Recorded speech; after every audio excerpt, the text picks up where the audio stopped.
আমি শুরু করছি। অখণ্ডং সচ্চিদানন্দম অবাঙমনসগোচরম আত্মানম অখিলাধারম আশ্রয়ে অভীষ্ট সিদ্ধায়। আমরা বেদান্ত সারের সাধন চতুষ্টয় বিষয়টি আলোচনা করছি। আমরা নিত্যানিত্য বস্তু বিবেক, ইহা মুক্ত ফলভোগ বিরাট, এই দুটি সাধন আমরা আলোচনা করেছিলাম গতদিন। নিত্যানিত্য বস্তু বিবেক এবং ইহা মুক্ত ফলভোগ বিরাট, ইহকাল এবং পরকালের যে ফল, তার প্রতি আমাদের কি বিতৃষ্ণা আসা কেন উচিত, কিভাবে আসবে, সেইটি আলোচনা হয়েছিল।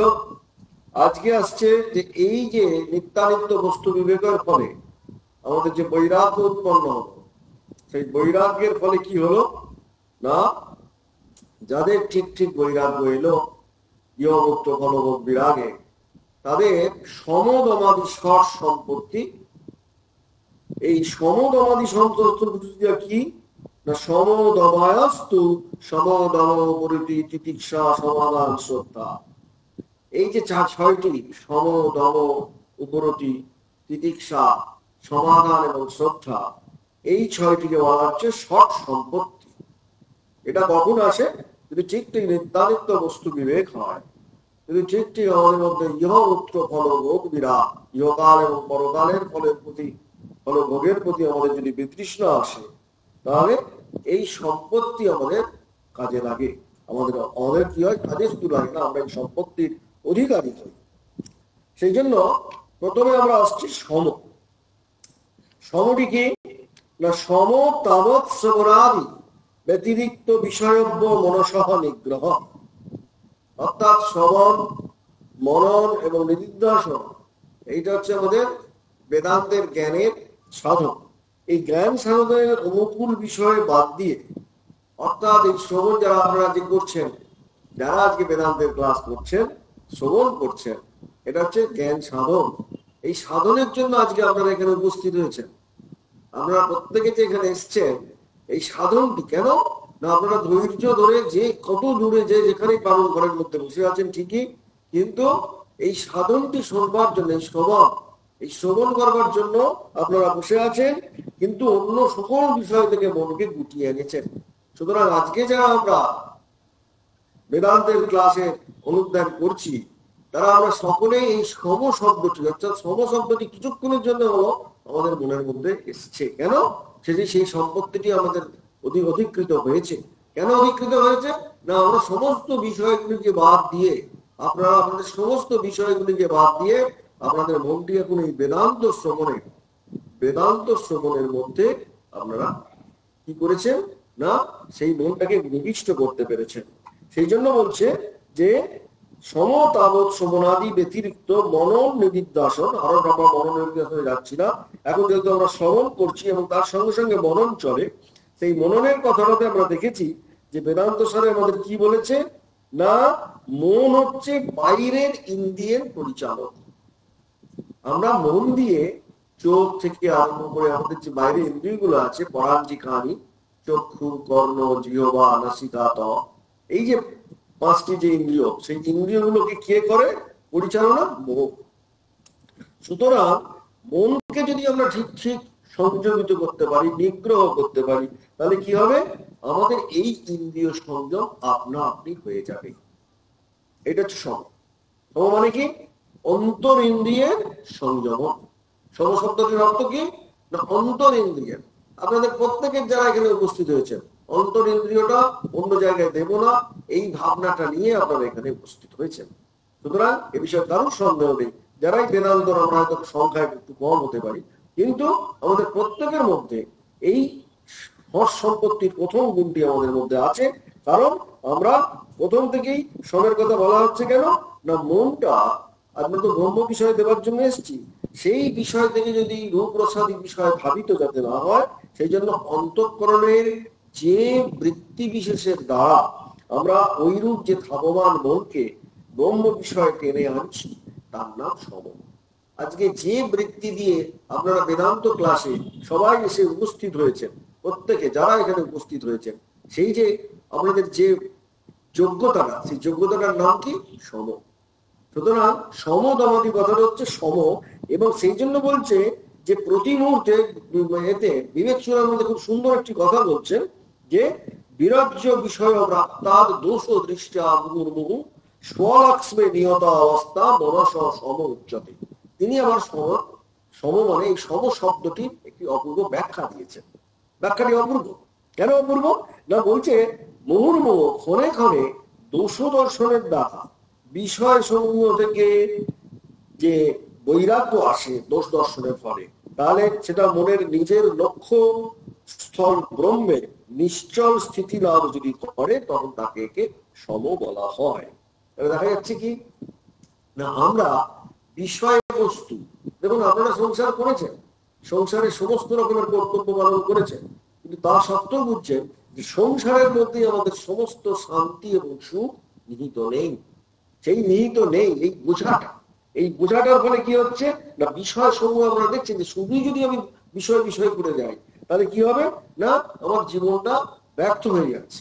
সুতরাং সেই বিষয় থেকে আমাদের সাময়িক হলেও কিছুটা বৈরাগ্য আসছে, এবং সেটা যখন মনে লক্ষ্যস্থলে যেতে যাচ্ছে, সেই জন্য বলছে যে ব্রহ্ম জিজ্ঞাসার আগে আমাদের 4টি কর্তব্য রয়েছে। 4টি যে সাধনের কথা আমাদের বলেছি, তার মধ্যে একটাকে বলা হচ্ছে সমাধি সৎসম্পদ, মানে তৃতীয়টা। সেই 6টি সম্পদের কথায় সম বলতে কি বোঝাচ্ছে আবার আপনারা জানেন? সম কি না, অন্তরিন্দ্রিয় বা মনের দমন। মনকে কি বসে আনা যায়? মা সারদা কি বলছেন? মন না মত্ত হস্তি। আপনারা সবাই জানেন, সবাই জানেন। মন জানেন না এমন কোনো মানুষ এখানে নেই। এখানে যারাই শুনছেন তারা মনটা খুব ভালোভাবে জানেন। মনটাকে মা কি বলেছেন? মত্ত হস্তি। মনকে বশ করা পৃথিবীর মানুষের পক্ষে খুব কঠিন। পাগলা হাতি যেমন, মনও তেমনি আমাদের অস্থির করে টানে। এইরকম সেই জন্য দোষ দর্শনের ফলে আমাদের মনের মধ্যে যে তাৎক্ষণিক বিষয়ের মধ্যে তাৎক্ষণিক অবস্থা কিরূপ হয়, সেটি ওই বিষয় ভোগের জন্য আর মোটেই আকুল হয় না। এই যে আকুল না হওয়াটা, এটার নাম সম। এটা হচ্ছে অন্তরিন্দ্রিয় দমন। তাই জন্য অর্জুন তাই ভগবানকে বলছেন যে আমার মনে হয় মনকে বসাবা কি বায়ুর সুরুষ করো। বাতাসকে যদি আমরা আয়ত্তে আনতে পারি, খুব বাতাস বইছে সমুদ্রের ধারে, আপনার এ খাপড় উড়ে যাচ্ছে, এটা উড়ে যাচ্ছে, সেটা উড়ে যাচ্ছে, সব উড়ে যাচ্ছে। হ্যাঁ, আপনি পারেন? যখন কাপড় উড়ে গিয়ে মাথায় চলে যাচ্ছে, নিজেরই লজ্জা লাগছে, বাবা কি হচ্ছে, তাই না? সুতরাং আমরাও দেখেছি সমুদ্রে গিয়ে আমরা বাতাসকে কখনোই আয়ত্তে আনতে পারি না। সেই রকম মনকেও আমরা কখনো আয়ত্তে আনতে পারবো না। তখন ভগবান বলছেন ঠিক বলেছ। ভগবান আমাদের উত্তর দিচ্ছেন, তিনি বলছেন ঠিক বলেছ। কি বলেছ না, তুমি ঠিক বলেছ। এই চঞ্চল মনকে নিগ্রহ করা, এই চঞ্চল মনকে আয়ত্ত করা খুব কঠিন। তাহলে কি করতে হবে? ভগবান তারপরে উপায় বলেছেন, আপনারা জানেন, অভ্যাসেন তু কৌন্তেয় বৈরাগ্যেন চ গৃহ্যতে। ভগবান সঙ্গে সঙ্গে উত্তর দিয়ে দিচ্ছেন, অভ্যাস, অভ্যাস, অভ্যাস, প্র্যাকটিস, প্র্যাকটিস, প্র্যাকটিস। রাজা বলছেন প্র্যাকটিস, অভ্যাসে সব হয়। তোমরা একজন বলছেন মহারাজ আমার তো প্রাণ যাচ্ছে না, বলছেন অভ্যাস। তুমি বিচার করো যে ওটার মধ্যে ভুল রয়েছে, ওটার মধ্যে অন্যায় রয়েছে, ওটার মধ্যে তোমার সর্বনাশ রয়েছে, ওটার মধ্যে তোমার অসুখ রয়েছে, ওটার মধ্যে তোমার অশান্তি রয়েছে। তাহলে দেখবে তুমি যখন বিচার করছো, এবং এই বিচার যত তুমি করবে, যত অভ্যাস করবে, তখন তুমি ওর মধ্যে দোষ দেখতে পাবে।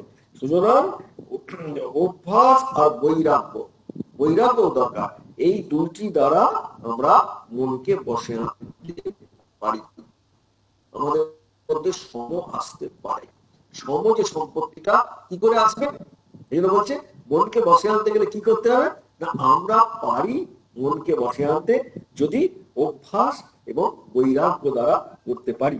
এবং তাকে বললো যে অভ্যাস ও বৈরাগ্যের দ্বারা আসতে পারে, তখন তিনি একটি অপূর্ব কথা বলছেন। তিনি বলছেন যে সমস্ত বক্য বিষয়ে দোষ মুহূর্তে এখন মুহূর্তে মুহূর্তে চোখে পড়ছে, আর বিষয়ে বৈরাগ্যের ফলে মন অন্তর্মুখী হয়ে যাচ্ছে, বাইরের বস্তুতে আর আকর্ষণ নেই, তাই মন আর সেসবের পেছনে ছুটছে না।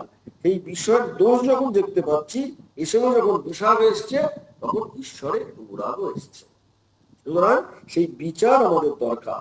আত্মচিন্তাতে আমি আনন্দ পাচ্ছি এবং তাই অনবরত সেই চিন্তা করছি। আত্মচিন্তা আমি যখন আনন্দ হচ্ছে, এইভাবে এমন সব অভ্যাস আমাদের করতে হয়। যখনই আমরা অভ্যাস করতে পারবো, তার মানে সম কথাটা যদি একটু ভালো করে জানি, তাহলে কি মনের একটি শান্ততা। সমকথাটির অর্থ কি হলো? মনের শান্তি শব্দটা আসছে কিসে? শান্তি শব্দটা কিস থেকে আসছে? মনের শান্ত ভাব থেকে। পৃথিবীর চারপাশে ঘটছে অনেক কিছুই, দেখুন কত যুদ্ধ চলছে, কোথাও কত কি হচ্ছে, চাকরির সমস্যা হচ্ছে, এখানে এই ঘটনা চলছে, শারীরিক সমস্যা হচ্ছে, সংসারে আর্থিক অনটন হচ্ছে, রাজনৈতিক এবং কি তুলকালাম চলছে, তাতে বিন্দু মাত্র আপনি বিচলিত হচ্ছেন না। তাতে বিন্দু মাত্র আপনি বিচলিত হচ্ছেন না। যদি মনে হয় যে এই ঘটনাগুলোতে নিজে জড়ালে আমার মনের শান্তি বিঘ্নিত হতে হবে, সচেতন ভাবে আমি সেই ঘটনা থেকে নিজেকে সরিয়ে রাখবো এবং মনের স্থিরতা আনার জন্য ওই সমস্ত ঘটনাগুলোকে মনের মধ্যে ঢুকিয়ে নিজের মনটাকে অস্থির, চঞ্চল, অশান্ত এবং চারিদিকে কি হলো করা, এটার কোনো মানে হয় না। সুতরাং ভাই বলছেন এই মনের স্থিরতার সঙ্গে কোনো আপোষ চলে না, সেইটাকে বলছে সম, সেইটাকে বলছে শান্তি। শান্তি কি না, যাই হোক না কেন আমি কোনোভাবে নিজের জিনিসে আমরা একই রকম থাকবো, কিছুতেই বিচ্যুত হব না। এই সমটা আমরা শরৎ মহারাজের, আপনারা জানেন স্বামী শারদানন্দজি লীলা প্রসঙ্গের লেখক, তিনি খুব সুন্দর একটি নিজের জীবনে দেখিয়েছেন। দুপুর বেলায়, তখন তার এর ফের হয়নি, ফ্যান ট্যান এসব কিছু হয়নি, প্রচন্ড গরম। মহারাজ দুপুর বেলায় একটু বিশ্রাম নিচ্ছেন নিজের ওই ছোট ঘরটাতে, হ্যাঁ, যেখানটা লীলা প্রসঙ্গ লিখতেন। হ্যাঁ, ঢুকেই দেখবেন বাঁ দিকে, মায়ের বাড়িতে যদি কখনো যান উদ্বোধনে, সেই ঘরটি এখন আছে আমাদের দক্ষ মহারাজ ওখানে বসেন। হ্যাঁ, কিন্তু শরৎ মহারাজ নিচে বসতেন, নিচে বসেই লিখতেন। হ্যাঁ, সেইখানে উনি একটু বিশ্রাম নিচ্ছেন হাত ধরে। তা শরৎ মহারাজের তো অনেক পোষ্য ছিলেন, তিনি অনেককে পুষেছেন, অনেককে তিনি দেখেছেন, অনেককে তিনি সাহায্য করতেন এবং বহু মানুষ তার কাছে উপকৃত হতো। এইরকম একজন ছিল, কে ছিল না, এইরকম একজন তার তিনি সাহায্য করতেন। এবং সাধুরাও আমি দেখেছি প্রচুর ছেলেদের, মেয়েদের যারা পড়াশোনা করছে তাদের সাহায্য করতেন। তেমনি শরৎ মহারাজের কাছে পল্টু বলে একজন ছিল, নীলদেবানন্দজির তার নাম, পরবর্তীকালে তিনি সাধু হয়ে গেছিলেন। তিনি এই স্মৃতিকথা লিখছেন। তিনি হচ্ছেন ওদের যোগীন মার নাতি। তিনি এসে ওখানে থাকতেন এবং সেখানে এসে মহারাজের কাছে এ করতেন। তার কেউ ছিল না বলে সেই সময়, বাবা মা কেউ দুজনে শরীর চলে গেছিল বলে, সেই সময় তাকে পড়াতেন এবং তার সম্পর্কে শরৎ মহারাজ খুব ইন্টারেস্টেড হয়েছে। এবারে তার রেজাল্ট বেরিয়েছে, যেমন ক্লাসে রেজাল্ট বেরোয়, হ্যাঁ, রেজাল্ট বেরিয়েছে, সে ফেল করেছে। সে খুব ভয়ে ভয়ে আসছে যে পরীক্ষায় ফেল করেছি, ধরবে। তখনকার দিনে ফেল পাস ছিল, আপনারা জানেন, খুব ফেল পাস ছিল। হ্যাঁ, সে আস্তে আস্তে যাচ্ছে শরৎবাজারে, শরৎবাজ ঘুমোচ্ছে। হ্যাঁ, এই এসেছে শরৎবাজারে ঘুমিয়ে, মহারাজ কি মাছ কেউ জিজ্ঞেস করেন কি মাছ শুয়ে আছেন, যেদিকে পাস করে শুয়ে আছে। মহারাজ আজকে রেজাল্ট বেরিয়েছে। মা চুপ করে আছে, কিছু বলেন। মহারাজ কি ওই জিজ্ঞেস করছে না তো আমি কি হয়েছি, তুই তো বলবি, বল। বলছে আমি ফেল করেছি। চুপ করে আছে। মহারাজ আমি শুনেছেন আমি ফেল করেছি? চুপ করে আছে, কিছুই বলেনি। শোন, ওখানে ঢাকা দেয়া আছে মায়ের পোশাক, খেয়ে ওদিকে পুজোয় জল আছে, শো, খেয়ে একটু শুয়ে পড়। হ্যাঁ, বলে মায়ের পোশাক শুয়ে পড়। ও তো ভেবা চাকা, ফেল করেছি কোনো কিছু যেরকম ছিলেন সেরকমই আছেন, রেগেও গেলেন না, কিছুই বলেন। আবার পরের বছর আবার রেজাল্ট বেরোচ্ছে, ওর খুব আনন্দ। এবারে মহারাজ নিশ্চয়ই খুব খুশি হবে। হ্যাঁ, এবারে সে পাস করেছে। এবার ডোবার উপরে গিয়ে ঠিক দুপুরবেলা মহারাজ শুয়ে আছেন, একই রকম দৃশ্য। ও ঢুকেছে, ঢুকে মহারাজ কি বলবো? হ্যাঁ বল, আমি পাস করেছি। মহারাজ কিছুক্ষণ বাদে বললো, কিরে দাঁড়িয়ে রইলি কেন? ওখানে প্রসাদ আছে, প্রসাদ খেয়ে আসলে শুয়ে পড়ে। একই রকম রিয়াকশন, বুঝতে পারছেন? সমকালে বলে মনটা ইলেটেড হচ্ছে। তুমি ফেল করলেও আমার কিছু নেই, তুমি পাস করলেও আমার কিছু নেই। সব গার্জেনদের শেখার আছে। কারণ কি, মানুষকে নিরুৎসাহ করা নয় এবং তুই কেন করলি বলে তাকে মারতে ধরা যাওয়া নয়, এটা গার্জেনদের শাশুড়ি নয়। কারণ সে নিজেই বুঝতে পারবে, সে নিজেই লজ্জিত হবে এবং সে নিজেই আরো নিজেকে সমৃদ্ধ করবে। এই যে এই ঘটনাগুলো কেন বলছি আমরা, এই ঘটনাগুলো আমাদের শেখায় যে আমরা কি করব। এই ঘটনাগুলো আমাদের শুধু শেখায় না, আমাদের জীবনটাকে আরো উন্নত করে দেয়। এবং এই জন্য আপনি বলছেন বেদান্ত মানে কি জীবন থেকে পালিয়ে যাওয়া নয়। অনেকের ধারণা আমার কাছে মাঝ আপনার ক্লাসে খুব কম লোক, আমি হোক কম লোক, দেখ বোঝে না বলে অনেকের মনে হচ্ছে, লোকের সঙ্গে ডিপার্ট করছে না। কেননা বেদান্ত মানে জীবন থেকে আমরা খুব পালিয়ে যাচ্ছি না। এই যে সম্পত্তি প্রতিদিন জীবনে কাজে লাগে, এই যে সম্পত্তির কথা বলছি আমরা, এটা আমাদের প্রতিদিন জীবনে, যে পালিয়ে যাচ্ছে তাকে পালাতে দে না, তার আরো সময় লাগবে। সেজন্য আমাদের ব্যস্ত হওয়ার কিছু নেই। এই যে এত কষ্ট করে আপনারা বিশেষ করে নবেন্দুবাবু আলোদিকে এদেরকে বলি যে তোমরা এত কষ্ট করে এটাকে ধরে রেখেছ, তার জন্য আমাদের সাধুদের তো এইটুকু সাহায্য করা উচিত। একটা ঘন্টা তাদের আলোচনা করা এটা আমাদের উচিত। কেন? এটাও আমাদের পবিত্র কর্তব্য। এতগুলো মানুষকে বিভিন্ন জায়গা ধরে রাখা, এই ধরে রাখাটা আপনারা যে প্রত্যেককে ধরে রেখেছে, এই ধরে রাখাটা একটা বিরাট ব্যাপার।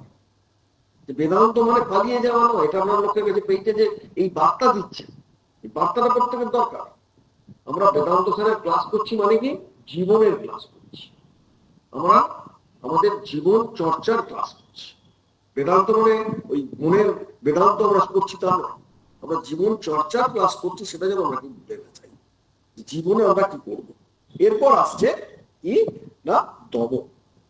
দমটি কি খুবই সুন্দর। দমটাকে বলছে তদ ব্যতিরিক্ত বিষয়ব্য নিবর্তনম। দম হলো বাইরের ইন্দ্রিয়গুলির সাধারণ বিষয় ছাড়া অন্য বিষয় থেকে গুটিয়ে আনা। অর্থাৎ চোখ তুই বাজে জিনিস দেখবি না, চোখ তুই বাজে জিনিস খাবি না, হাত তুই বাজে কাজ করবি না,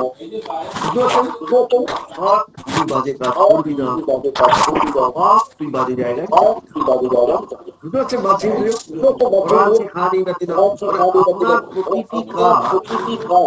যাবে না বলে যে মাইক্রোফোনটা অফ করুন প্লিজ। হ্যালো হ্যালো, কি অসুবিধা হচ্ছে? শুনতে পাচ্ছেন আপনারা? ওই একজনের মহারাজি একজনের ইয়েটা খোলা আছে মাইক্রোফোনটা। আমারটা শোনা যাচ্ছে তো? যাদের খোলা আছে অফ করতে বলো। ঠিক আছে। দম শব্দ অর্থ হলো বাইরের ইন্দ্রিয়ের আমার পাশে বলে আমি সারাক্ষণই যেখানে যেতে হবে আমরা সেই কর্মগুলোকে আমরা ব্যবহার করবো।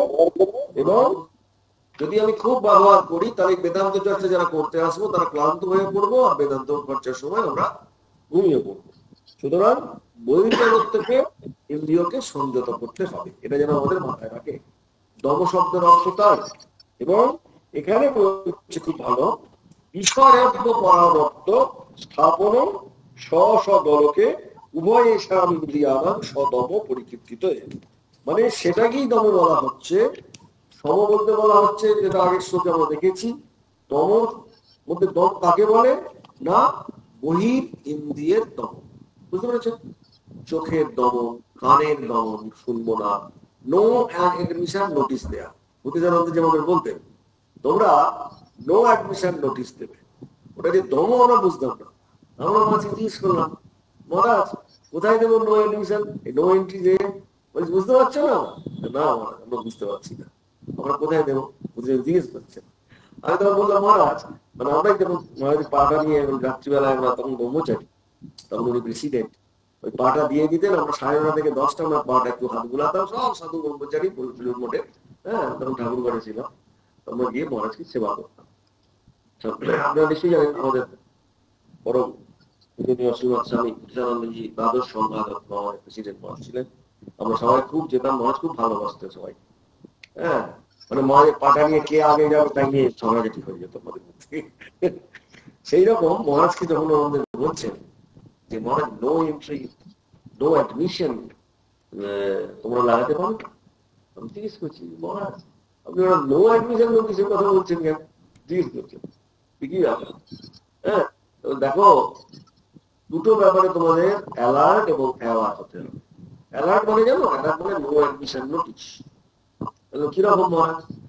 না, বেদান্তে ওটাকে অন্য নাম আছে, আমি সেই নাম তোমাদের বলছি না, কিন্তু তোমাদের আমি জানাচ্ছি এই যে তোমরা সাধু কর্মচারী, সুতরাং তোমরা অবজেক্টিভ ওয়ার্ল্ড থেকে, ঠিক এই কথাটা বললেন, অবজেক্টিভ ওয়ার্ল্ড থেকে তোমরা কখনো সাধু জীবনের বিগলিত কোন জিনিস তোমাদের মনের মধ্যে একটু দেবে না, তোমাদের ইন্দ্রিয় অর্থাৎ অ্যালার্ট থাকবে, সতর্ক থাকবে, যাতে কখনোই কোনো জিনিস কোনো কিছু করবে না, কোনো কিছু দেখবে না, কোনো কিছু শুনবে না, কোনো কোনো কোথাও যাবে না, কিচ্ছু করবে না। এই নো অ্যাডমিশন নোটিশটা যেন তোমাদের মাথায় থাকে, কারণ তোমরা ঠাকুর শ্রীরামকৃষ্ণের সন্তান, তোমাদের সাজে না। কারণ ঠাকুর শ্রীরামকৃষ্ণ সারা পৃথিবীতে মানুষের কাছে পূজিত হচ্ছেন অবতার বলে, তোমরা যখন তার স্মরণ নিয়ে তার কাছে এসছো, সুতরাং তোমাদেরকে সেই নো অ্যাডমিশন নোটিশ দিতে হবে, যা যেটি বিষয় ঈশ্বর বহির্ভূত জিনিস পৃথিবীতে আছে তার থেকে তোমরা নিজেদেরকে সর্বদা সরিয়ে রাখবে, অ্যালার্ট থাকবে, সতর্ক থাকবে, নো অ্যাডমিশন নোটিশ দেবে যে তোমাদের অন্তরের মধ্যে, তোমাদের মনের মধ্যে, তোমাদের ইন্দ্রিয়ের মধ্যে তাদের প্রবেশের কোনো অধিকার নেই। তোমাদের অন্তরের মধ্যে, তোমাদের ইন্দ্রিয়ের মধ্যে তাদের প্রবেশের কোনো অধিকার নেই। কে বললেন? স্বামী ভূতেশ্বর। অর্থাৎ আপনারা যারা বেদান্ত শুনছেন, আপনারা যারা ঠাকুরের সন্তান, আপনাদের কিন্তু সেই এক, এটা তো সাধু ব্রহ্মচারী নয়, যারাই আমরা ভগবানকে কাছে পেতে চাই, সুতরাং আমরা বিষয় বহির্ভূত জিনিসগুলোকে কখনোই মনের মধ্যে এন্ট্রি দেবো না। এই এন্ট্রি না দেওয়াটাই আমাদের জীবনের একটি সব থেকে বড় কাজ, মনে রাখতে হবে। এন্ট্রি আমরা কখনোই দেবো না। কেন দেবো না এন্ট্রি? না, এইগুলো এন্ট্রি দেবার মতো আমাদের আমাদের অধিকার নেই। যদি আমি দীক্ষা নিয়েছি, আমি ভগবানের পথে এসেছি, আমাকে বীজ মন্ত্র দিয়েছে, সেই বীজ মন্ত্রটা যদি আমি সঠিক সাধন করি, গুরুদেব কি হবে না, আমি আস্তে আস্তে আমার লক্ষ্যে পৌঁছে যাব। তাই ওটার মধ্যে এন্ট্রি দেবার আমাদের কোনো অধিকার নেই। আমরা যেন কখনোই এন্ট্রি না দিই, এটা যেন আমাদের প্রত্যেকের মনে থাকে। আমরা কখনোই, তাই তিনি বলছেন সমদমাদি, এই যে সৎ সম্পত্তি যেটা বললাম আমরা, যে বিষয় থেকে বিমুখ করে এনে দু রকমের ইন্দ্রিয়কে নিজের জায়গায় স্থাপন, সেটাই দম, পরিকীর্তিত দম বলে কথিত। হ্যাঁ, এবং উভয় প্রকার ইন্দ্রিয়, আমরা জানেন 5টা কর্মেন্দ্রিয় আছে আমাদের। কি কি কর্মেন্দ্রিয়? ওয়াক, বাণী, পাদ, বায়ু, উপস্থ। এইবারে এই যে 5টা কর্মেন্দ্রিয় আছে, 5টা জ্ঞানেন্দ্রিয় সবাই জানি, চক্ষু, কর্ণ, জিহ্বা, নাসিকা, ত্বক, এদের স্বস্থানের স্থানে স্থাপন করাকে দম হচ্ছে। অর্থাৎ স্বস্থানে মানে কি? মানে হচ্ছে কি মন প্রগ্রহণ হয়েছে। মন মানে কি? লাগাম। সেই মনকে কি করতে হবে না, মনকে তাদের বিপথে যেতে না যা। কঠোপনিষদে ইন্দ্রিয় গুলোকে নাম দিয়েছে কি না, একটা রথের ঘোড়াদের সঙ্গে তুলনা করা হয়েছে ইন্দ্রিয়কে, আর মনকে বলে দিয়েছে কি প্রগ্রহ। প্রগ্রহ মানে কি? ঘোড়াকে লাগাম দেয় না বেল দিয়ে, ওই লাগামটা, ওই লাগামটার নাম কি? মন। ইন্দ্রিয়গুলো ছুটছে, ঘোড়া কি করছে না, আপনি লাগাম দেবেন। এটা কঠোপনিষদে আপনাকে ক্লিয়ার করেছে, বলেছে বারবার যে মনকে লাগাম দিতে হবে। অর্থাৎ ইন্দ্রিয়গুলি স্বভাবত বহির্মুখী, বিষয় ভোগের জন্য তারা উদ্গ্রীব হয়ে রয়েছে। সুতরাং আমরা যেন যাদের মন যখন ভোগের আকাঙ্ক্ষা প্রবল হবে, তখন সেই ইন্দ্রিয়গুলির সাহায্যে তার কামনা চরিতার্থ করবার জন্য আমরা যখন ছুটবো, এরকম হলে হবে না। মনকে বিষয় ভোগের থেকে বিমুখ করতে হবে, তাহলেই বাসনাতান্ত্রিক হয়ে ইন্দ্রিয়গুলো আর বাইরের দিকে ছুটবে না। মনকে যদি আমি বিষয় ভোগ থেকে বিমুখ করি, তখন ইন্দ্রিয়গুলি আর ছুটবে না। দেখা যাচ্ছে মন মানে সম, আর মনকে যদি আমি কন্ট্রোল করতে পারি, অটোমেটিক দম এসে যাচ্ছে, তাই তো? দমটা কি? বাইরের ইন্দ্রিয়গুলোকে কন্ট্রোল করা। আর মনটা হচ্ছে অন্তরিন্দ্রিয়কে। যার মনটা হয়ে গেছে, সে খুব সহজেই ইন্দ্রিয়গুলোকে কন্ট্রোল করতে পারছে, তাই না? যে মনটা তাই বলছে যে নিত্য সুখের উৎস আমরা নিজেরাই জানি যে আত্ম, যে সেই তাতে ডুব দিতে হবে। ডুব ডুব ডুব ডুব সাগরে আমার মন। ঠাকুর বারবার বলছে মন চলো নিজ নিকেতনে, বারবার বলছেন এই কথা। কেন বলছেন না? ওই জায়গায় আমাদের যেতে হবে, এই জন্য বিষয় সুখের দিকে আমাদের গেলে হবে না, বারবার বলছেন। তাহলে দেখবে ইন্দ্রিয়গুলো ভোগের আশায় উদ্ভ্রান্তের মতো আর এদিক ওদিক করছে না। প্রত্যেকের আমাদের ইন্দ্রিয়গুলো আমাদের সাথে খেলে, হ্যাঁ, সেই খেলাটা বন্ধ হয়ে গেছে। আর ইন্দ্রিয়গুলোকে এইভাবে যদি আমি আয়ত্তে আনি, বশ করি, তখন তার নাম দেয়া হয়েছে তম। কি নাম দেয়া হলো? তম। বোঝা যাচ্ছে? এই সম তম কিন্তু আমাদের প্রত্যেকের আছে।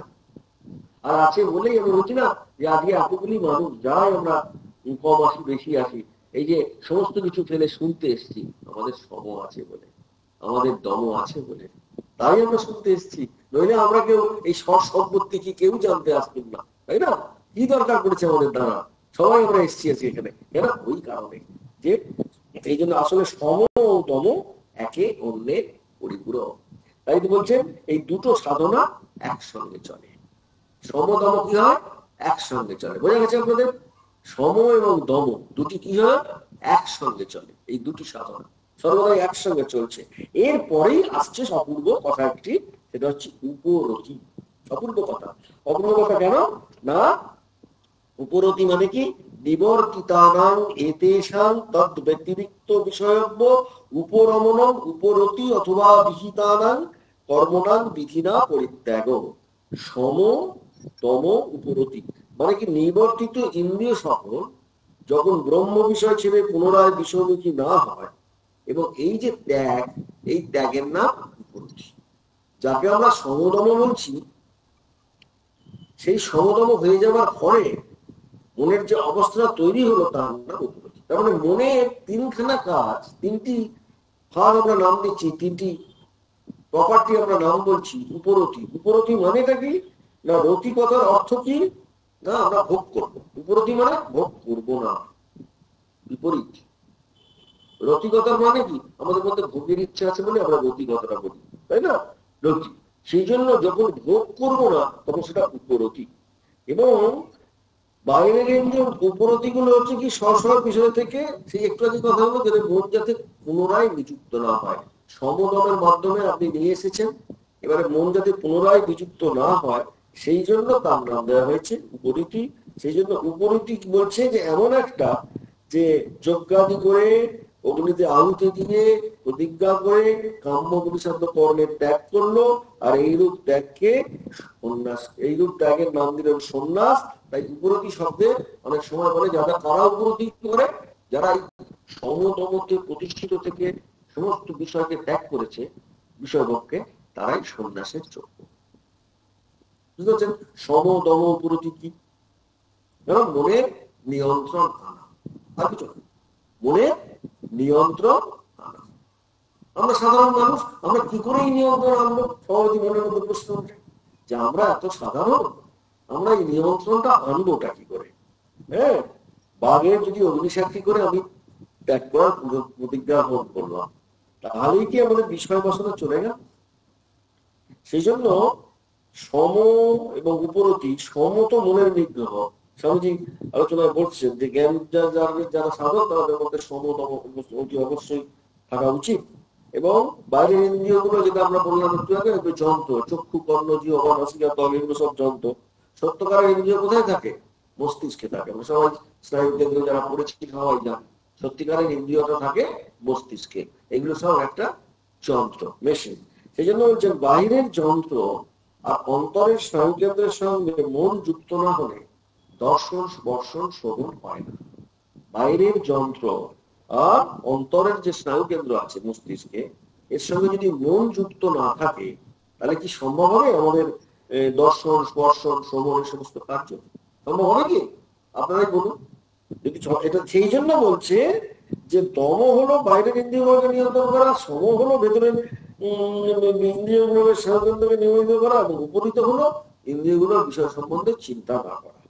এই উপরতির অভাবে মানুষ ইন্দ্রিয় ভোগ্য বিষয়ে কল্পনা করে ভিতরের ইন্দ্রিয় কেন্দ্রকে উৎপত্তি করে। এই উপরতি যদি না থাকে অটোমেটিক সমদম বলে তারা পড়ে যায়। সেই জন্য উপরতি খুবই আমাদের দরকার। এবং তাহলে দেখা যাচ্ছে যে এই উপরতি যা কি না, এটা এমন একটা বৃত্তি যে বৃত্তিকের ফলে মনের মধ্যে আর সমদম এই সমস্ত সম্পত্তিগুলো আসে। এখন প্রশ্ন মন নিয়ে। এই মনটা আমাদের সুখভোগের স্পৃহাটা কিছুতে চায় না। আমরা যারাই বেদান্ত শুনছি, আমরা সন্ন্যাসী হয়ে গেল, আমাদের যে সুখ ভোগের স্পৃহা খুব সহজে চায় না। কেন না বৈষয়িক প্রবণতা পরায়ণ যে রয়েছে, তারপরে আমাদের কিছু কিছু যারা সাধক, আমরা যারা গৃহস্থ তারাও সাধক, সন্ন্যাসী তারাও সাধক, এই প্রসঙ্গগুলো যারা জানেন যে যার কখনো আধ্যাত্মিক জীবন শুরুই হয়নি, হয়তো এখানে শুনছেন বৈধভাবে ইন্দ্রিয় সুখ ভোগ সেই লোকের জন্য অনুমোদন, কিন্তু তিনি কয়েক পা অগ্রসর হয়েছেন, তার জন্য তা কখনোই নয়। তাই সর্বপ্রথম এই যে উচ্ছৃঙ্খল ইন্দ্রিয় সুখের লালসা, এইটা পালন করে আমরা যদি বস মানাতে পারছি না, তাহলে আমরা ঠাকুরের কাছে যারা নতুন আসছি তারা কি করব? এবং এর জন্য একটা যতক্ষণ ঠাকুর কিন্তু শ্রীরামকৃষ্ণ এই যে সমদম উপরতি বলে মনের এই যে নিগ্রহ, তার জন্য তিনি একটি ক্রম উন্নয়ন আমাদের দিয়ে গেছেন, যেটা আমরা অনেকে জানি আবার জানি না। ক্রম উন্নয়ন কিরকম আমি কি বলছি না, ঠাকুর শ্রীরামকৃষ্ণদেব আমাদের বলছেন আনন্দ 3 প্রকার। কি কি আনন্দ? বিষয়ানন্দ, ভজনানন্দ এবং ব্রহ্মানন্দ। আমরা পড়েছেন কথামৃতে, ঠাকুর শ্রীরামকৃষ্ণ বলছেন কি কি আনন্দ? বিষয়ানন্দ, ভজনানন্দ আর ব্রহ্মানন্দ। কামিনী কাঞ্চনের আনন্দে যেটা সবাই নিয়ে আছে সেটার নাম বিষয়ানন্দ। আবার ঈশ্বরের নামগুলো না, একটু আগে কি সুন্দর ঠাকুর মা স্বামীজির প্রণাম মন্ত্র হচ্ছিল, সবার মনটা কত সুন্দর একটা ঠাকুর মায়ের পায়ের কাছে চলে যাচ্ছিল। এটা কি না, এটা হচ্ছে ভজনা, তার নামগুলো গান, তার স্তোত্র পাঠ, তার কথা ভাবা, এই নামগুলো গান, এই যে আর ভগবান দর্শনের যে আনন্দ সেটার নাম ব্রহ্মানন্দ। ব্রহ্মানন্দ লাভের পরে ঋষিদের স্বেচ্ছাচার হয়ে যেত, এই তারা ব্রহ্মানন্দ হয়ে যেত। সেই ক্রমান্বয় বলতে হচ্ছে উক্ত আনন্দগুলোর একটা স্তর থেকে তার উপরের স্তরে যাওয়া। আমরা অবশ্যই মনে রাখবো যে মানুষের পক্ষে, সাধারণ মানুষের পক্ষে ব্রহ্মানন্দ লাভ করা শুধু তাত্ত্বিকভাবে সম্ভব নয়, বাস্তবিকও সম্ভব। শ্রীরামকৃষ্ণ আসার পর তিনি তার গৃহী ভক্ত এবং সন্ন্যাসী ভক্ত দিয়ে এটা দেখিয়ে গেছেন, এ বিষয়ে একদম ড্যাম শিওর। সাধু শ্রীরামকৃষ্ণ তিনি দেখিয়ে গেছেন তার গৃহী ভক্তের দিয়ে এটা সম্ভব। এবং সুখর আল্লাহর উন্নয়নের জন্য এই সত্যে দৃঢ় বিশ্বাস প্রয়োজন, এটাও বলে গেছেন তিনি।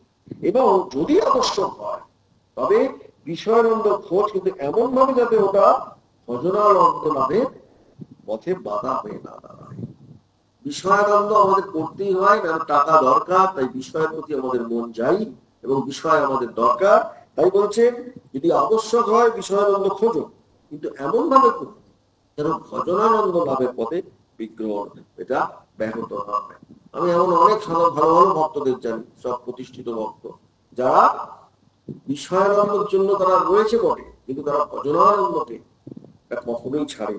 এই যে সৎ অসৎ বস্তুর যে বিচারের যে অভ্যাসের দ্বারা যে বিষয়গুলো তুমি খোঁজ করছো, সেইগুলো বিচারের দ্বারা এই বিষয়ানন্দ খোঁজের এই ক্রম উন্নয়নটা, বিষয়ানন্দটা আছে যতক্ষণ আমরা শরীরে রয়েছি আমাদের বিষয়ানন্দ থাকবে, যতক্ষণ না জ্ঞান হচ্ছে। সুতরাং সেই বিষয়ানন্দ হবে কেন না, বিষয় দরকার। সেই জন্য শ্রীকৃষ্ণ তিনি গীতায় আমাদের খুব সুন্দর শেখাচ্ছেন, যে আমাদের অভিজ্ঞতাকে সমর্থন করছেন, যে সমস্ত বিষয় ভোগ জন্য যে সুখ, তার জন্য যে দুঃখ, তার সমস্ত সৃষ্টিকর্তাকে না, সেগুলো হচ্ছে তিনি। বিষয়ানন্দ উপভোগের সময় কথাটা স্মরণ করলে বিচারের অভ্যাসটা দৃঢ় হবে। তখন মানুষের পক্ষে নৈতিক নিয়ম সীমার মধ্যে রেখে বিষয়ানন্দ উপভোগ করাটা সহজ হবে। কারণ কি হচ্ছে, এই সীমা নির্ধারণ করা হয়েছে যাতে মানুষ সর্বোচ্চ আনন্দ উপভোগ করার জন্য নিজেকে বাঁচিয়ে রাখতে পারে। সর্বোচ্চ আনন্দ উপভোগ করার জন্য যদি নিজেকে বাঁচিয়ে না রাখে, তাই জন্য বিষয়ানন্দ যেমন সে উপভোগ করছে করুক, কিন্তু তার সঙ্গে সঙ্গে তাকে ভজনানন্দকেও করতে হবে, যাতে সেটা নাম বের হয়, প্রতিকার হয়। আর এই ভজনানন্দ থেকে আস্তে আস্তে সে ব্রহ্মানন্দে উন্নীত হবে। এই ক্রমোন্নয়নটা ঠাকুর শ্রীরামকৃষ্ণ তিনি আমাদের সন্ন্যাসী এবং ঋষিদের দিয়েছেন। কারণ কি না, ধীরে ধীরে এগুলো করতে করতে মন যত পবিত্রতর থেকে পবিত্রতর হবে, তখন বিষয়ানন্দ ভোগের ইচ্ছা কমবে এবং সেই অনুপাতে ভজনানন্দ লাভের ইচ্ছা আমাদের আস্তে আস্তে বাড়বে। এবং এইভাবে এইভাবে আমাদের খুঁজতে হবে। এই খোঁজাটার জন্যই তিনি প্রত্যেককে খুঁজতে দিচ্ছেন, এই ব্যাপারে তিনি আমাদের বারবার বলছেন। সেই জন্য এই খোঁজার জন্য কি হচ্ছে না, কখনো কখনো দেখা যাচ্ছে কোনো কোনো জায়গাতে এমন সব জিনিস ঘটছে যে দম করতে গিয়ে আমরা এমন সাধককে দেখেছি স্টেপ নিতে। কিরকম স্টেপ না, আপনারা জানেন বিল্লমঙ্গলের কথা। বিল্লমঙ্গল কি করেছিল না, তিনি কোন একজন নারীর প্রতি খুব আসক্ত ছিলেন। খুব ঝড় ঝড়ের বৃষ্টিতে এমন ভাবে সেই যার প্রতি আসক্ত ছিলেন, যে মহিলার প্রতি যেতে গিয়ে মরাকে ভেলা ভেবে, সাপকে দড়ি ভেবে তিনি উঠেছেন এবং তার গায়ে খুব গন্ধ করেছিল। তখন তার সেই ভদ্র মহিলা তাকে খুব গালাগাল দিয়েছে যে তুমি আমার প্রতি এত আকৃষ্ট, তুমি যদি ভগবানের প্রতি গতি হয়ে যেত। তারপর এই বিল্লমঙ্গল ওর কথাতে পুরো সাধু বনে গেল এবং নিজেকে ভগবানের এতে সম্পূর্ণরূপে ডুবিয়ে দিল এবং বেশ ভগবান কৃপা লাভ করলো। কিন্তু তারপরেও কৃপা লাভ করার পরেও ভজনানন্দ তার ভালো লাগছে, কিন্তু ব্রহ্মানন্দ বলে অনেক সময় বাদ চলে যেতে পারে। তখন এই বিল্লমঙ্গলের জীবনে এমন জিনিস হলো, তিনি কোনো একটি মহিলাকে একবার দেখেছিলেন। দেখবার পরে তার মনের মধ্যে ওই সাধক অবস্থা তার আবার দেখবার একবার ইচ্ছে হয়েছে। এই ইচ্ছেটা হয়েছে জেনে তিনি কি করলেন, ওই মায়েদের চুলেতে সেই কাঁটা না ক্লিপ না কি থাকে, সেই ক্লিপ দিয়ে যেহেতু চোখটা দেখেছে, চোখের মধ্যে ফুটিয়ে দমক। কেন চোখ দেখেছে বুঝতে পারছেন? দমক আগে বলে। আমরা বেদান্ত করছি কি জীবন থেকে বাদ দিয়ে, এটা দমক। এই সম্পত্তি প্রপার্টি বিল্লমঙ্গলের দেখা যাচ্ছে জীবনে রয়েছে এই প্রপার্টি। এবং এই জন্য আমাদের অহংকার আসতে নেই। কোনোদিন যেন আমাদের অহংকার না আসে। একটু সাধনা করে যদি আমাদের কোনো একটু অনুভূতি হয় অহংকার এনে, সেটা খুব খারাপ। একজন সাধু দীর্ঘদিন জঙ্গলে বসেছেন এবং বসে ভগবানের নাম করছে। জঙ্গলে কেউ যায় না, ছেলে মেয়ে কেউ যায় না। হঠাৎ মায়েদের সেই পায়ে কি থাকে, নুপুর। যদি সালন করা মা মানে মহিলা কেউ থাকে, তখন তাদের পায়ে নুপুর থাকে না, নুপুর থাকলে নুপুর বাজে। উনি শুনেছেন নুপুরের শব্দ,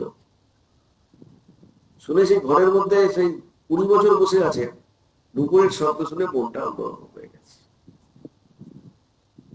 উনি উঠতে যাচ্ছে, যেই উঠতে যাচ্ছেন ওনার উপরতি ওনাকে বাধা দিচ্ছে। তুমি কোথায় যাচ্ছ? তোমার লজ্জা করে না? তুমি 20 বছর ধরে ভগবানের নাম করছো, সামনে একটু নুপুরের শব্দ শুনে তুমি দেখতে যাচ্ছ না? ওর মনের নিজের প্রতি ঘৃণায় একটা কাটারি ছিল তার পাশে, মারলো পাইতে, পাটা গোলমাল পাকা ছিল না, বেড়ে পাটা কেটে ফেলল।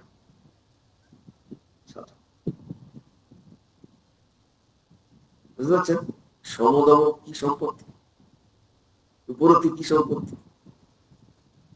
কি আমার মনটা এত, আমি 20 বছর ধরে জপধ্যান করলাম, 20 বছর ধরে তপস্যা করলাম, আর একটা নুপুরের শব্দ উঠে যাচ্ছে। বুঝতে পারছেন? বেদান্ত মানুষকে শেখায়, এমন শেখায় যে আমরা বুঝতে পারি না। কি শেখায়? জীবন ধারণ। এই জীবন যত আমাদের শেখাবে তত আমরা বুঝতে পারবো যে বেদান্ত বলতে আমরা কি বুঝি।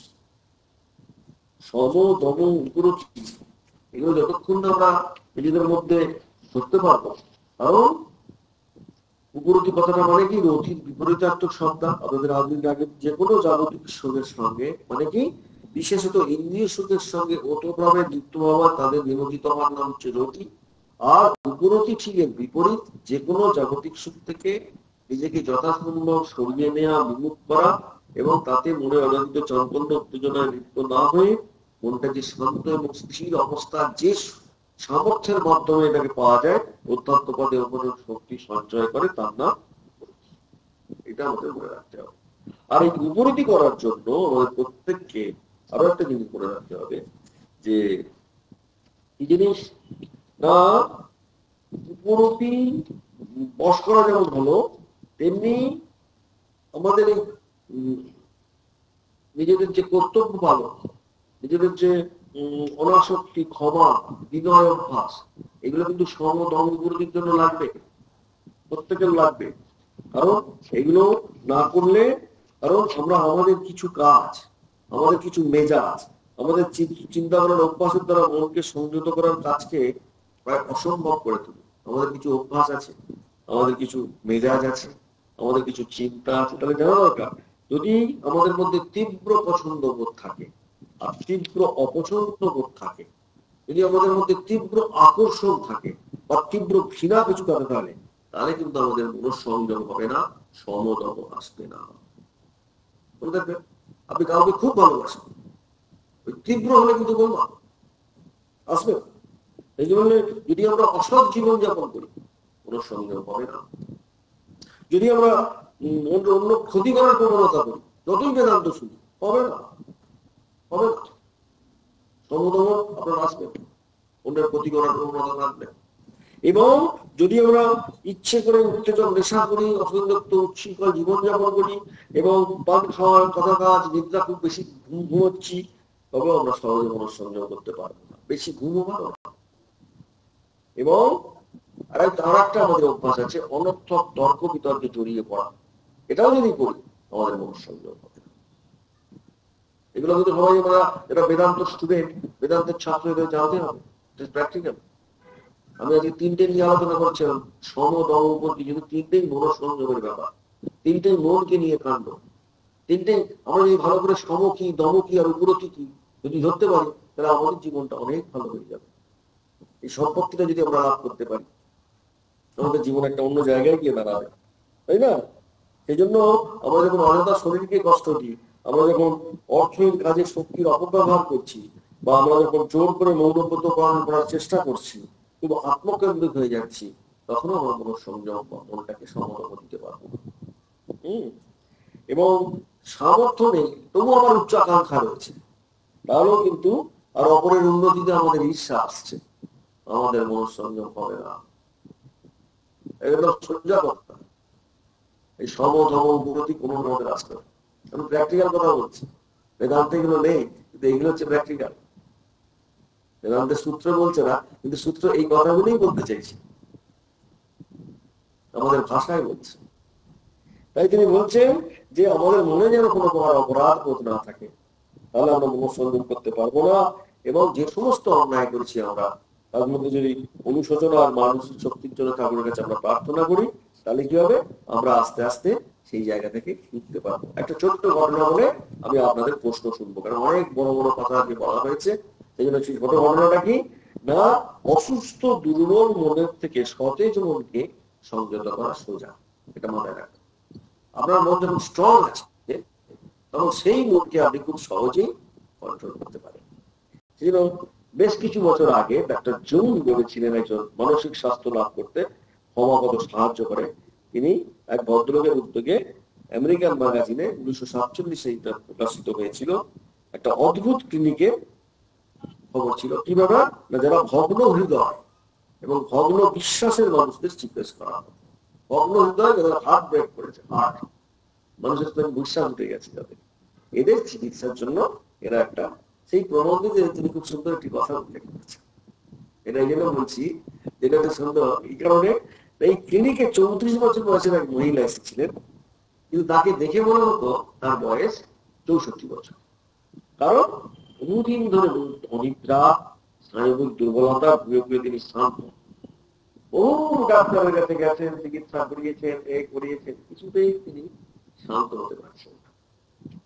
হতাশ হয়ে ধর্মভীরু হয়ে তিনি প্রার্থনা করার চেষ্টা করেছেন, প্রার্থনা সফল হয়নি। হতাশ হয়ে তিনি আত্মহত্যা করতে চেয়েছিলেন। এই ক্লিনিকের একজন মানসিক রোগী চিকিৎসক কিন্তু ভদ্রমহিলাকে পরীক্ষা করে তার রোগের আসল কারণটা ধরতে পেরেছে। এই যে তিনি আত্মহত্যা করতে যাচ্ছিলেন, এত বয়স হয়ে গেছে, তিনি স্নায়বিক দুর্বলতা ভুগছেন। মহিলাটা কি হয়েছে, একটা লোককে ভালোবাসতেন এবং তাকে বিয়ে করতে চেয়েছিলেন, কিন্তু তার বোন সেই লোকটিকে বিয়ে করে দেয়। এবারে মনে মনে মনের ওপর একটা ভয়ঙ্কর রাগ তিনি পোষণ করতেন, কিন্তু বাইরে দেখাতেন মনকে খুব স্নেহ করেন, কিন্তু তার অবচেতন মনে একটা নিষ্ঠুর ঘৃণার ভাব সর্বদা জমে থাকত। তার মন এবং শরীর ভেঙে গেল কেন? এইটা জমে রেখেছে বলে।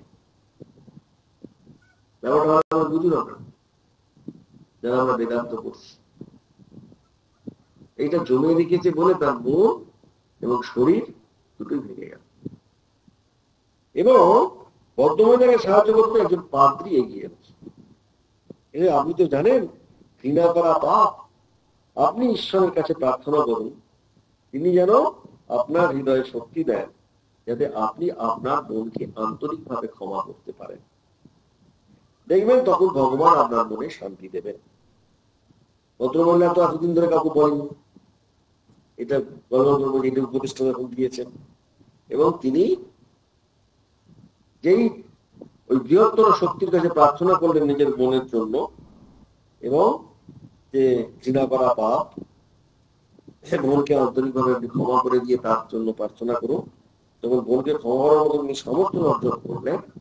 ভগবানের কাছে প্রার্থনা করে তার অবসাদ, তার নদ্রা অনিদ্রা দূর হয়ে গেল, তাকে দেখতে আগের থেকে অনেক সতেজ লাগলো, জীবনে তিনি এমন কিছু লাভ করলেন তা অনেক বেশি।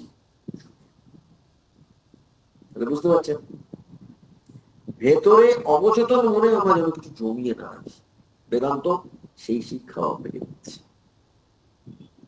বুঝতে পারছেন, সম দম উপরতি তিনটি হচ্ছে মন নিয়ে খেলা। সম দম উপরতি তিনটি একে অপরের পরিপূরক। উপরতি হচ্ছে স্টেট, সেটি ব্যবস্থা, আর সম হচ্ছে মনের অন্তঃকরণের দম, আর দম হচ্ছে বাইরের ইন্দ্রিয়গুলো। এটা আমরা ভালো করে বুঝেছি আজকে নিশ্চয়। যদি এবারে কারো প্রশ্ন থাকে, আমি সেই প্রশ্নের উত্তরগুলো আপনাদের দেব। যারা এতক্ষণ ধরে শুনলেন, এই যে তিনটি আমরা আজকে পড়লাম, সম দম উপরতি, 6টা সম্পত্তির, এই তিনটি সম্পত্তির একটা একই রকম মন, এটা নিশ্চয়ই আমরা ধরতে পেরেছেন। মন নিয়েই কাজ, এবং একটা যদি আমরা করি অপরটা অপরিণতি হয়ে যায়, একটা করতে পারলে। এইটা আমরা পাচ্ছি কিনা?